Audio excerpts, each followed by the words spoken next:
O segredo do quentão, amigo. Primeiro, a tradição, né?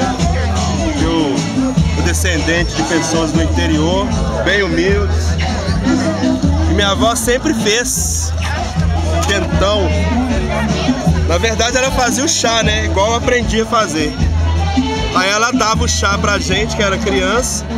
A gente sempre gostou muito do chá dela, mas só que a gente não entendia porque os adultos ficavam alegres daquele jeito e a gente não ficava tão alegre, porque o segredo era esse. Ela colocava a cachaça separada do chá. Os adultos tomavam 3 copos de quentão, ela já começava a dançar feito louco. E a gente não entendia, que bebia e só fazia xixi.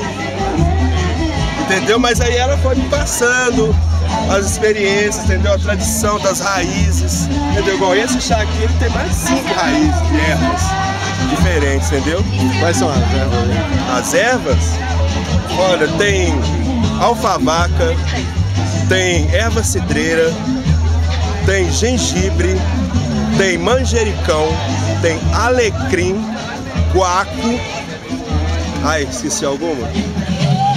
Eu acho que são essas, mas eu acho que tem mais umazinha que eu não vou poder falar.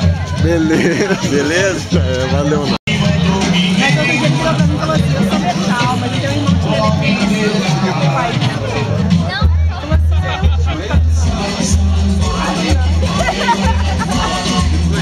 Tipo isso, né?